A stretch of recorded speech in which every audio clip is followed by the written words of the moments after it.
IGNIUM is about developing leaders, developing people, and helping businesses go through change and growing themselves over a number of different phases. Kerry and I set up IGNIUM with the intention of really bringing humanity to business. We have a view that actually a lot of businesses have worked in the past to just drive commercial returns, but actually the better returns come when you build a culture that matters. And if you get people bought into your culture, you get a better commercial return longer term. But actually it's about doing something for people and about creating a business that means something to society above and beyond making money. And that's, I think, where our passion is. One of the elements we work on a pyramid of growing a business, which goes through a number of layers. And it talks about value growth. And traditionally, it always talked about value in terms of financial value. But actually, value can be anything. It's about what value does it bring to society. And then if you can, at some stage, scale your business, you can bring value to multiple societies over multiple areas. But the foundation of what we do, if you imagine a pyramid, the foundation of what we do is around getting the right talent, building the right culture with the right capability. So you've got the ability to go and do better work in the future. One of the things that Kerry and I have talked about for a long time is about how do you support growth and how do you help people really buy into your purpose so they can then engage in your passion and be part of it. One of the issues we're facing at the moment is businesses going back to normal. We've used this overused phrase now, new normal. But one of the things is businesses are slowly trickling back in, especially in England now, where retailers are opening up, car showrooms are opened up, and other facilities opening up in the next number of months. But one of the keys that we're seeing is a lot of people are still highly anxious of what's going on. And in the last webinar, we talked about levels of anxiety in people and emotional arousal that's been caused unknown because we're all worried about what's happening. So today I wanted to really expand a bit more on that, around what's going on and how do you build culture in a business at base layer, and how do you help people really feel part of the business. And to do that, I'm joined today by McCandless. Kay is a consultant, a coach, and a therapist. She works with people in transition and also helps people dealing with relationship issues, not just in business, but in any other relationship as well. So welcome, Kay. So today we're going to be talking about psychological hunger, which is a topic I'm really interested in. But really welcome to this, and look forward to the conversation. Thank you, Phil. It's lovely to be here. Thank you. Tell me a bit. So from my perspective, I use this word, people feeling anxious about what's happening at the moment. I myself, we've been working now from home for 11 or 12 weeks, whatever the number of weeks is in your area. And people have been going through a roller coaster of emotions over that time, from feeling really positive about the world to feeling low and back up again. And we've talked about people going through the grief cycle and having to come really to terms with what's happening. I myself can relate to that. Working at home is tough. But actually the thought of, for a lot of people, about going back into the office is one of the big issues, or going back into the workplace when their colleagues have got these other anxieties. And also because we're all people of difference, it's trying to understand, well, how do I relate to another person? So this subject of psychological hunger, a lot has been missed over the last time where we've been locked down. And I'd love to explore a bit of that with you in terms of what's the things that we need to do and what it is. But before we get into that, what's psychological hunger all about?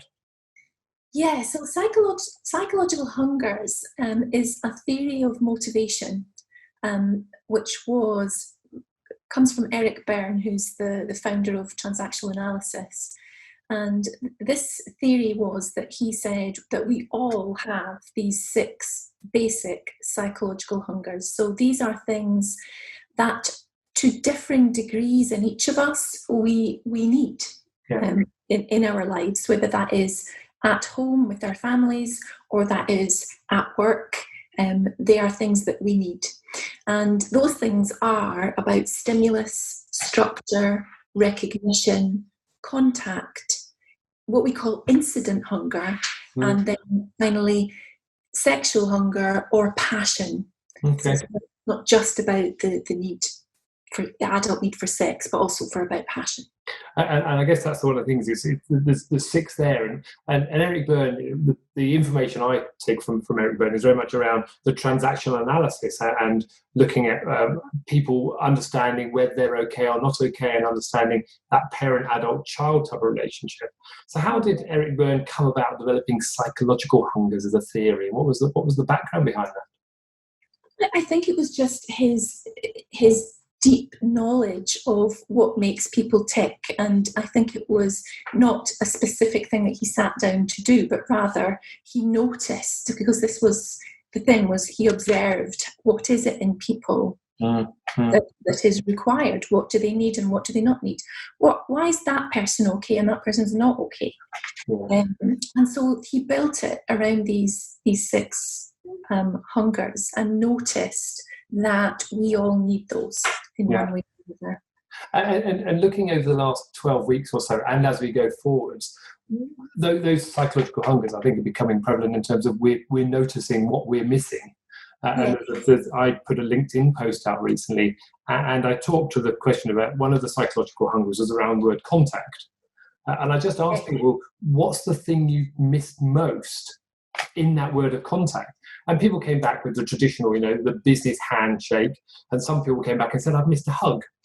Simple as that. So what does contact mean from a psychological hunger perspective? Is it more than that, or just that? No, it is that basic need for interaction, for a degree of touch. And in actual fact, that speaks to our sense of identity. It's the piece of connection that sets our relationship up. It's also very much related to what children need, because just because we're adults doesn't mean we don't need the same things. But children need that sense of contact with their parents to be able to grow and develop. And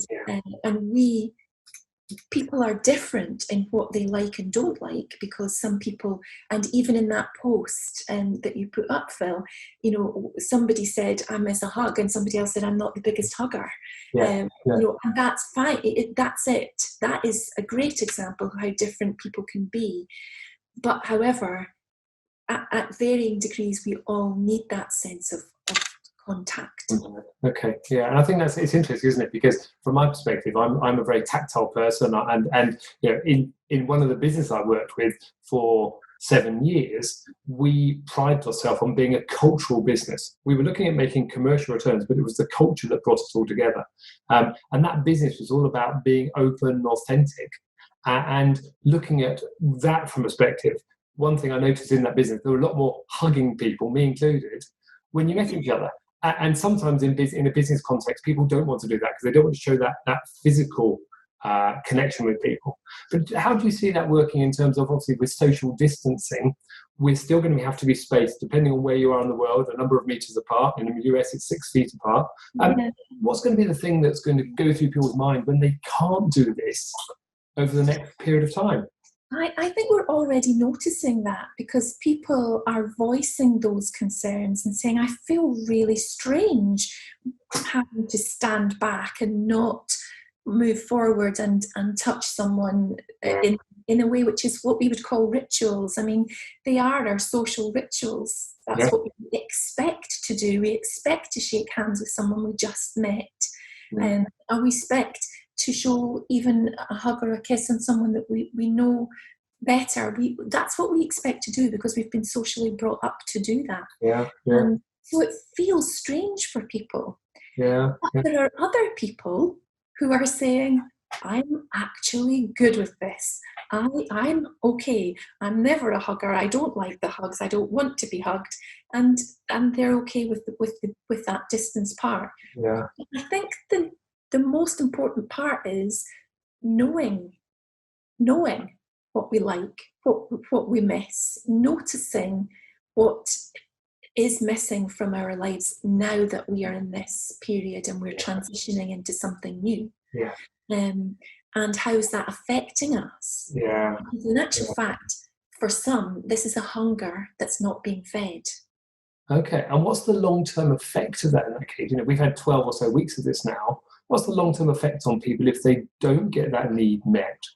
Well, I think this is this is really a problem for those people who are isolated by themselves, because if you're in a family, then you've got that contact with your family, and you're still able to show that affection and feed that hunger. Yeah. But if you are isolated by yourself and you're not going to the office anymore, so you're not having that contact with other people, then this could become a real problem. Yeah. And it's interesting, isn't it? Because we talk about people going back in. I talk to some of my clients who are running businesses at the moment, and they're looking at bringing staff back in over the next period of time. They've got lots of different ways of doing that, ranging from running split shift patterns to having 1 week on, 1 week off for different employees, running groups of people in pods. So this pod will never meet this pod. So actually, some of the issues will be that if your friends are in one pod and you're in another, or you're in different patterns of shift, there's going to be a lack of connection from some people who've been used to connecting regularly with people, which I guess is going to have a longer term impact on people as well. We've got to somehow make that up as well. Yeah, I think we do. The stimulation, though, is there. So, and that leads into another one, which is, if they're not at work, they might be doing this. So they might be having this kind of connection, and that will feed into their need for stimulus. Okay. Which is really feeding our senses. As it says. So the fact that we see and hear other people, then that is giving us some form of connection. Yeah. But stimulus is also about the things, it's kind of the food for the soul. It's also about, listening to the birds or going for a walk in nature. It might be about reading a book which you particularly love, or it might be about playing an instrument or listening to music, so all of those different stimuli that we need. Yeah. And interesting, isn't it, you talk about stimuli, because this is one thing I've noticed specifically over this lockdown period is the sounds and the things around us that can stimulate us. We have to find different ways of doing it. So I'm very lucky. I live in a rural part of Buckinghamshire. We've got a garden. I live in a village, so we can hear the birds around us. And it's actually gone back to nature as being the stimulus for me. And also I talk to friends of mine who live in the city, and their stimulus is very different in the sense they're in a flat. I was on a call this morning with a lady in Dubai, and it's a very different impact there if you're then locked down in that environment. And some of the stimulus has gone because one thing I've noticed is the lack of traffic noise. And if you're in a city where you've been used to that traffic noise, suddenly you can hear other things, which has been quite interesting, I think, from that perspective of getting other stimuli instead. Yeah, and I think that has been a very positive thing, because for many people, they're listening to the birds singing or whatever, and suddenly they go, I don't normally hear that, and it's a new stimulus, and that is very helpful and useful. Yeah. So tell me about, so we talked there about contact and stimulus. Tell me a bit more about some of the other psychological hungers and what the impact on people is at this moment in that case, and also not just this moment, but longer term. What's the thing we need to be aware of?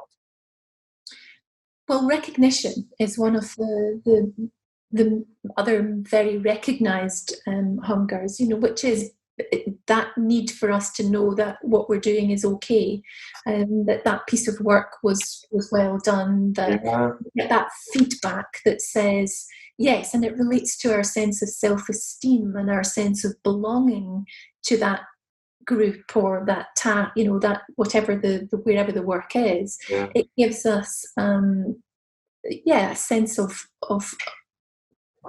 that's okay, and again, this is something that really varies between people, because some people have no need for that, or very little need for that sense of recognition, and other people it's really high, and if they don't get it, then they're kind of floundering, and they're not feeling at one with themselves, because that piece is missing. So when you talk about some people don't need the external recognition, I've often in my coaching and in my learning over the years talked about inner and outer motivation, and some people get their motivation internally, and they don't need that external recognition. Is that what you're talking about there? That they find their own stimulus from a recognition point of view, and they know they're doing a good job irrespective of what other people say. Is that how you mean it? Or? Yes, I think, yeah, in that sense, it's people's different feel for what's okay and what's not okay, and that's it's on a spectrum. People either need a lot or they might need a little, but it is on a spectrum. Yeah. But recognition is also a nod, a smile, a wave. That, you know, that's recognition. It's like I see you, and you are real, and you are here, and it's the recognition of being as anything else. Yeah. But it's also about being acknowledged for things that you do that are useful, helpful. Yeah, it's interesting, isn't it? Because when originally you mentioned word recognition, I was thinking exactly that. It's about the being acknowledged for things. But what you're saying there is this other thing, which is just, I see you. I see you as a human being. Yeah. And in the workplace, I think this is one of the things that people thrive on, because they will see their managers, they'll see their leaders in the business, and they'll see their colleagues, and be able to have conversations and get that recognition. Whereas when you're sitting at home in an office space and only have infrequent communication with people, it's very difficult to pick up on some of that. Yes. So I wonder, what can people do to get more of that, or give more of that at this time as well? I think this is the big thing about these, is being aware of them from your own sense of self. So what do these mean to people individually? Excuse me. What do they, what comes up when you start talking about this for each of us? And what do we notice in ourselves about, I need that, or I don't need that so much, or, you know, whatever it is. So there's a self-awareness of being able to say, actually, I know what's wrong here. I'm not getting the feedback I require. I'm not getting that sense of knowing whether I'm here or I'm not here. I'm being recognised for this or I'm not. So it's people's responsibility, I guess, themselves to notice that about themselves. Yeah. And in the workplace, it's also a leader's responsibility and our team members' responsibility to know what other people want. So to notice so-and-so likes to get that acknowledgement of what they've done, and somebody else, it's okay, I don't need to worry too much about that. So for each of these, I think there's a sense of what does this mean for me? But how am I experiencing other people? Yeah. And I think that's an interesting point, isn't it? Because that thing about recognizing from ourselves and experiencing other people, that combination. And the bit you mentioned just now is it's up to leaders to recognize what other people want. One of the things I've noticed over the years is some people don't know what they want overtly.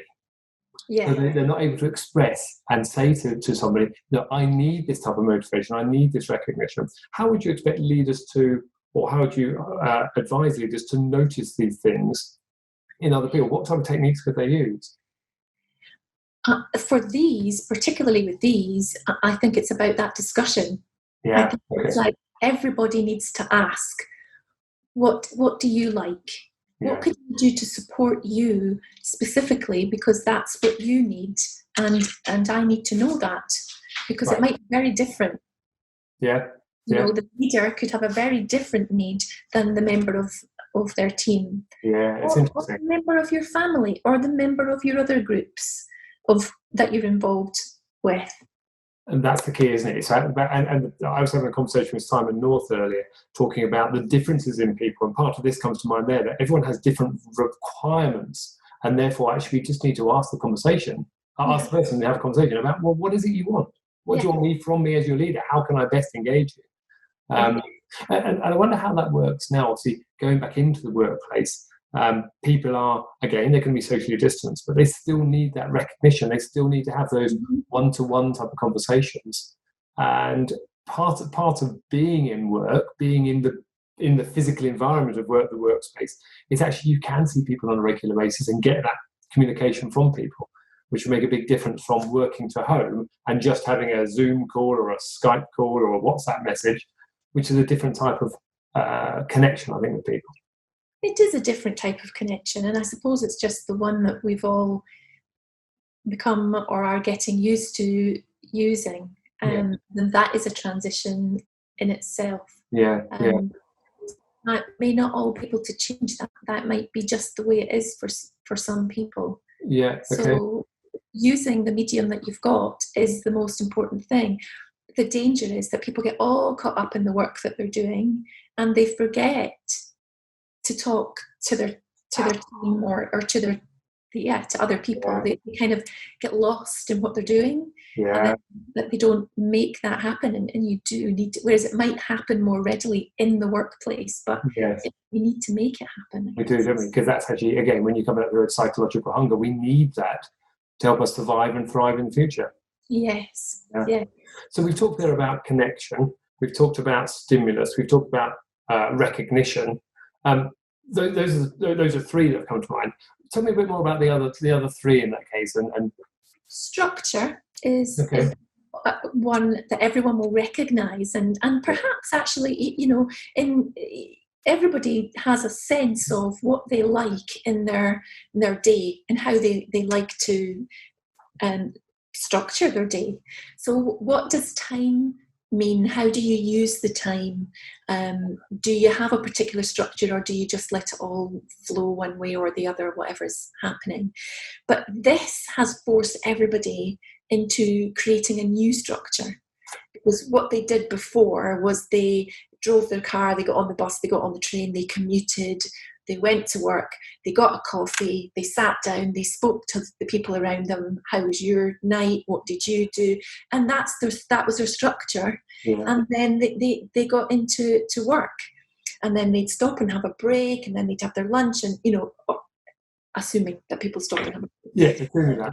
Or not. And if they don't, then that is also part of their structure, not to stop. So that talks about other things, what's motivating them. But we've had to create new structures in working from home. And that has just opened up all kinds of things for people. And some people are able to do that. Are they working in an office? Yeah. Not everybody has an office at home.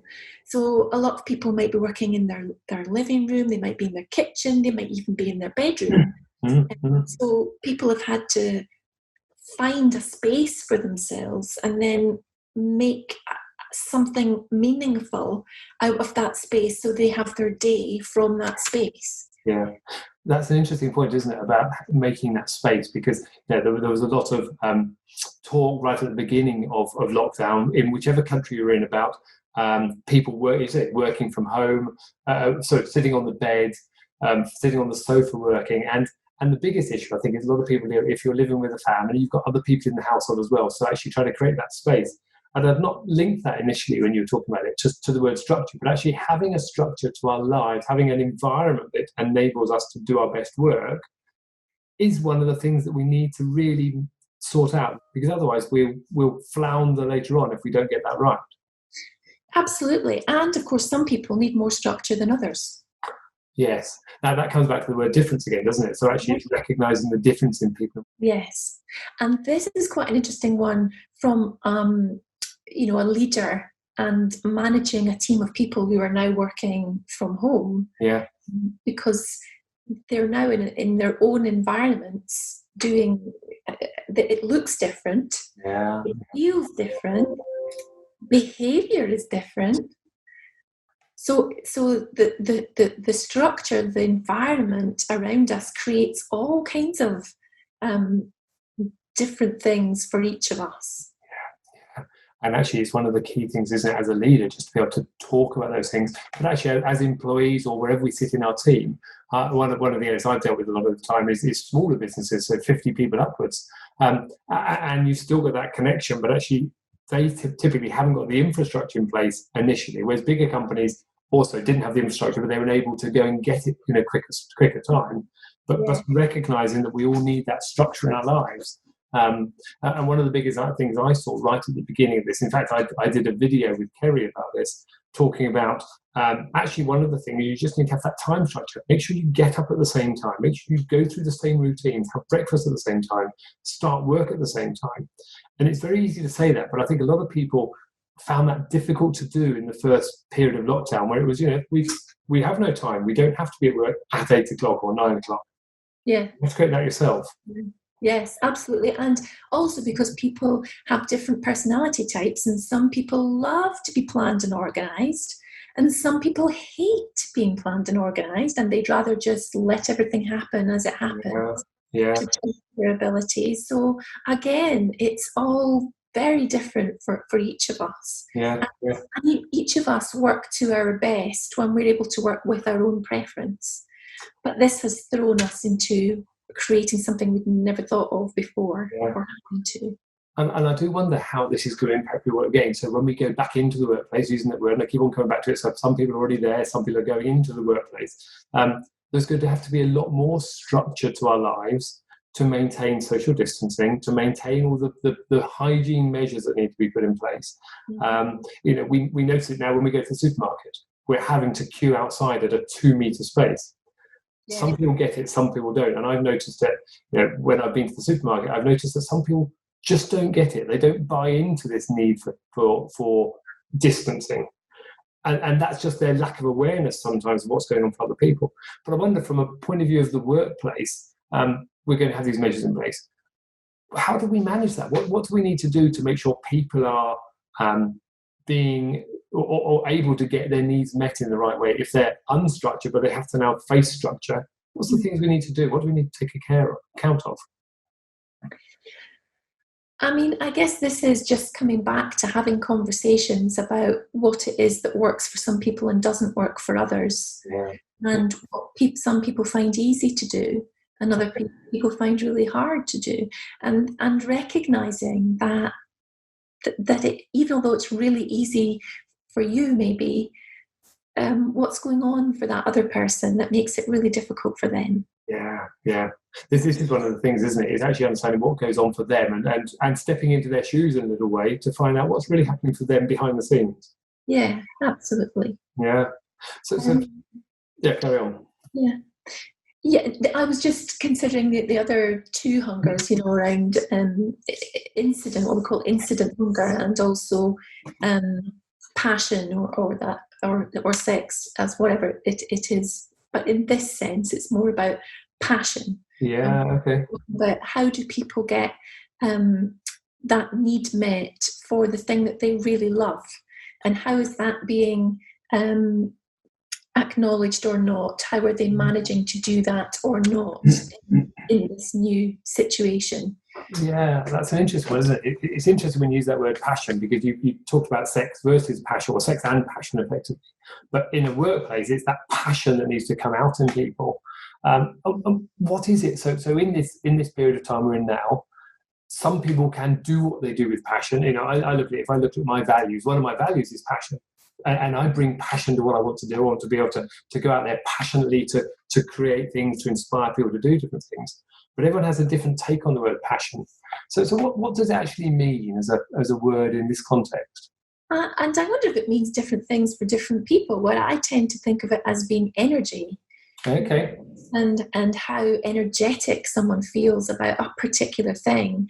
And that's motivation, right? And I guess it's linked to motivation. So how passionate we feel about the things that we do or the way that we have to do them. So some people are less passionate about having to interact this way than they would be if they were at work.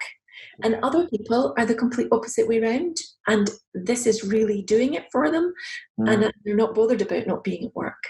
So it's that understanding of, well, what is it for me? Yeah. What is it for you? And what is it for the other people? And how can we work with that? How can we support that, notice it, make sure that we take account of it, I suppose. Yeah. Now, the thing I noticed, of course, is you and I are both coaches. We work in that environment. So we're used to asking ourselves questions and asking clients questions. A lot of people don't have that concept in their head. They haven't thought about that. They don't question themselves. They just do what they've always done. And typically they always get what they always got. Yeah. So what type of advice can you give to people who aren't coaches, who aren't thinking like that? There might be people who are listening to this now thinking, well, what do I need to do? So you've asked a number of things there about what do I need to do? What gives me passion? What gives me energy? We can do that. What could other people do who aren't familiar with that type of line of thinking? What am I going to say to that? To some people, I think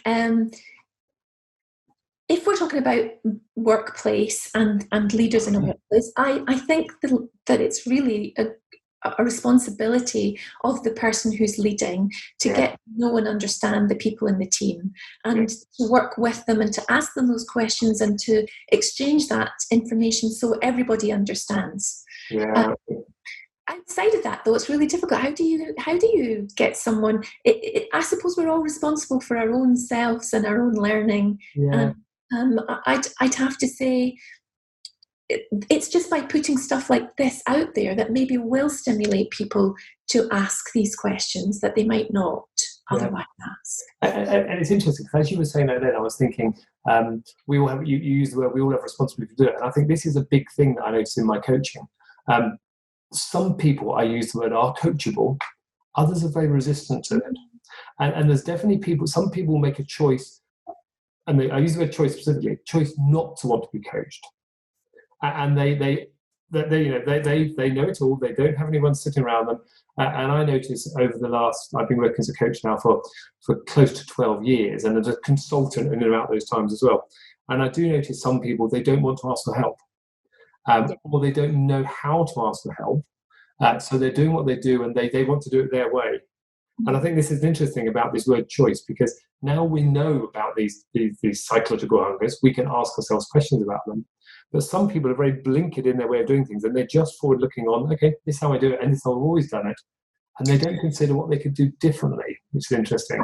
I absolutely agree with you. And there are obstacles and resistance where that is concerned. And I suppose there is also, therefore, what we notice about other people. So if we notice that someone is kind of more digging their heels in, sticking to what they've always done, then we can ask that question, or we can say, I kind of notice that this is what you're doing, and I wonder if that's helping you, or might there be a different way for you to do that? And of course, people have the right to refuse, but you can only really try and bring their awareness to them. Yeah, I totally agree. And that word notice, I love that, and that's something I use a lot in coaching. I'm noticing this about things, and I think that's holding the mirror up and just saying, what do you notice as well? What's going on for you at the time?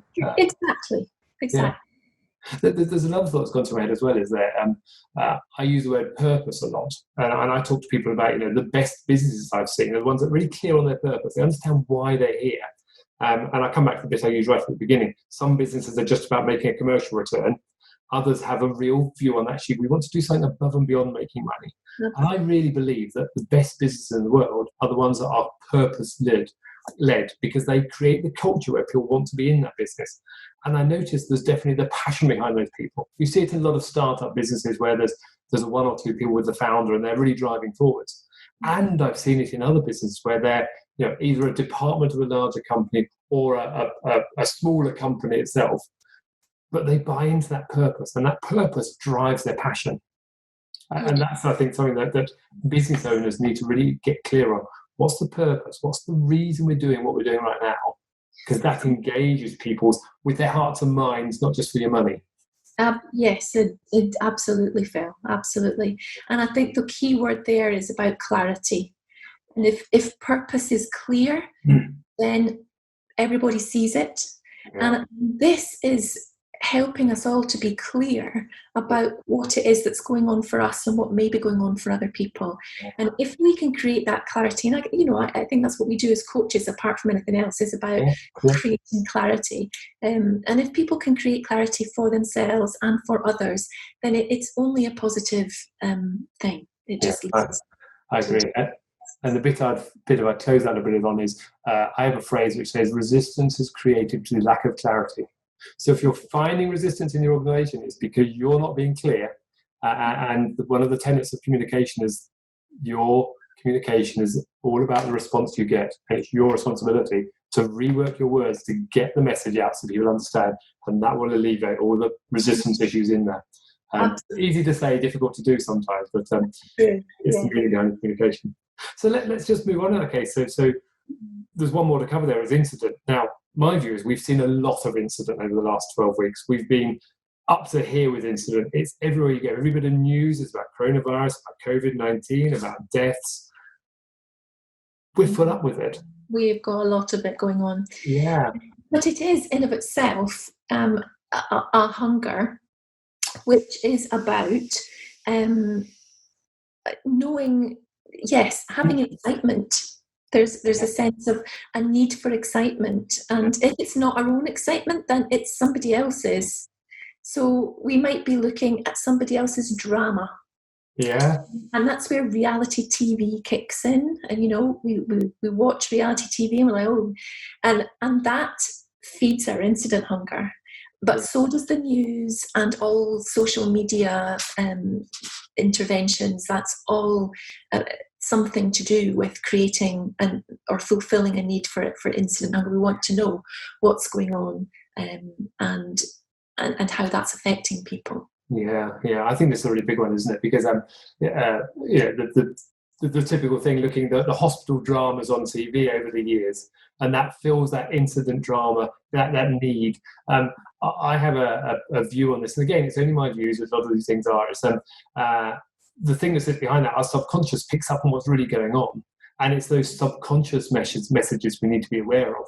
So we need to be aware what we're feeding our brains in the first place, because actually we'll get what we most expect. Well, that's very true. And when I say incident, it's not negative. It's not about it being a negative thing for someone else. It can be a really positive thing. It's still exciting. You know, that's exciting. That's something we like to be part of. We like to know about. So that's interesting, isn't it? Again, just bringing this round to workplace in that case. We've had the incident going on over the last 12 weeks or so. We've had coronavirus in the news for a long time now. There's lots of other instances happened over the years that bring people to their attention. And the bit you're talking there is actually, it's not just negative incident, it's actually the positive. It's the emotion that goes with those things as well. Yeah. So from a business perspective, I'm wondering in that case, I wonder this aloud, creating the excitement in business and linking that to that need for passion. There's some incident there that we can actually start driving people's passion by creating some positive news about things. We might just catch people and pull them along on the journey. Yeah, absolutely. I think you're just hitting on a really important point as well, Phil, is that all of these are interwoven and interlinked. Okay. They don't stand alone, they feed each other. But what we have to maybe look at is what's not being fed to us, what are we not getting, and how are we experiencing other people and maybe they're not getting, and what are we noticing about that? And how can we create something that's more balanced and giving us the motivation in a balanced way. And I think this balanced way, I think, is one of the key things again, isn't it? Because we're all distant at the moment. We're going to remain distant for some time, whatever that means, and therefore we need to get that balance across all of these needs, because if I'm understanding you right, we all have a need for each one of those 6 needs to a lesser or greater degree. We do. And therefore we need to recognise in ourselves what it is. And coming back to my post on LinkedIn where I mentioned, you ask people, what are they missing in contact? Actually, it's becoming that to the awareness of people to say, actually, that's the thing I'm missing. Yes. And therefore those things, actually, that's the thing I might need more of or need to develop other ways of doing in the future. Yes, absolutely. And that's for each one of these is a useful question to ask ourselves individually. Yeah, okay. And one of the last points, we've got 5 or so minutes to go now, is to talk through this. I liken the word to a toolkit. So if I was to say a toolkit for leaders in terms of helping them recognise, be aware of, and I use the word manage people's expectations around 6 needs. What can we put in the toolkit? What's the things that leaders need? We've talked about questions. What else could leaders put into their toolkit to help them better manage their psychological hungers? I think that this, I'm sorry to sound really samey and boring here, but as far as I'm concerned, this is, because it is by nature psychological, I think it is about, we have to uncover that. And the only way to uncover it is to talk. The only way to work out how people are feeling, what's missing, what do they need, what's what does their spectrum look like from each of these angles? It is to talk about it. And from a leader's point of view, this is a great one-to-one conversation to have. You know, using these 6 hungers as a structure, and to build questions around those 6 topics. That's powerful. We want to go. So it will lead into the questions that will help for everyone to understand that particular person's perspective. Yeah, that's really powerful. It links back to the conversation I was having on a podcast recently. It was very much around how do leaders allocate time to people, and making sure they're making time to have those individual conversations. Whether they're the leader of the business, leader of the department, leader of a team, it's actually being available to have that conversation, and then enabling themselves to have that, I use the word coaching conversation with people, which is about asking questions and just being willing to dig into what's really behind the story they're hearing. Yes, absolutely. And I think, you're spot on. These are coaching conversations. You don't have to be a coach to do this. And that's a big difference. Nobody's saying you have to be a coach to be able to have this conversation. Really, all this is asking open questions of people around each of these things and what they mean to that particular person. Yeah. It's nothing more complicated than that. Yeah. And this is interesting, isn't it? Because a lot of people get hung up on this word coach and say, I'm not a coach, I'm a manager. But actually, right, it's just to talk it again. It's having that ability to ask, as you said, open questions. Yeah. And listen to the answer that's coming back. Yes. And question that answer a little bit more as well. Yes, and be able to put your own perspective aside, because to hear. So if you're really comfortable working at home and you're talking to someone who just is dying to get back into the office because they can't cope with being at home all the time, and they want, that you have to be able to put that aside and listen to what is going on for them, so you can fully understand that. Yeah, that's powerful. So thank you, Kate. It's been a really fascinating conversation just to talk through. So the 6 needs is around contact. It's about structure, incident, passion, stimulus, and recognition. They're the 6 key needs there. And I think the bit I'm taking away from this, having not really talked about psychological hunger before I talked to you about it, there's some real strengths that people can bring from themselves to say, okay, this is what I need. This is the recognition I have for myself that of these 6 needs, this is where I'm strong. And the bit you mentioned there is a spectrum between I'm a big hugging person, I'm a no contact person. But either way, we still have a need for contact. And the same as recognition. I need people to tell me I'm doing a good job too. I get my needs met myself. I don't need that. But the key I'm hearing is actually it's asking ourselves those questions and being able to recognize it in ourselves. And then if we're in an environment where we are the leader of a team, it's then having that in our toolkit to say, well, what can I do? What type of questions can I ask people? Yes. But I'm really realizing as well, to sit behind that, of course, as a leader, we have to ourselves recognize what we need in the first place as well. We do. Which goes without saying in terms of what we do. Yes, absolutely. Know yourself first, and then you can understand other people. Yeah, okay. That's powerful in that case. And thank you. Fascinating. If you were to think of one thing that jumped out from that in terms of those 6 needs for yourself, what's the thing that you've missed most over this last 12 weeks, or however long it is in Scotland? Yeah, for me, it's been contact with my family and with my grandchildren. It's just been difficult not to be able to have that, because I am, like you, I'm a huggy person, so I really miss not being able to do that. Yeah, and I think that's exactly the same for me. I think it's having that that connection at a deep level and being able to be with people. And I think that's going to be the strongest thing, or the biggest thing I'm going to struggle with going forwards is maintaining 2 meters at any point with people that love and trust. Me too. Okay, thank you. It's been a pleasure talking to you as usual. And I hope to do this again. Thank you for anyone else who's listening as well. I'm hoping you take some things away from this that of value. If you need to contact me, my name's Phil Rose. You can contact me at phil@igniumconsult.com. We also put these podcasts and webinars and other articles onto our Spark Tank. Spark Tanks are just a repository of information that we hope will spark ideas and ignite your passion for your business. I use that word passion because Kay and I just talked about the passion. That's what we like to do. We like to bring the spark back into business and have conversations with people. So if we can do that more with you, feel free to contact. But thank you. Thank you, Kay. Thanks. Look forward to doing it again. Thanks very much.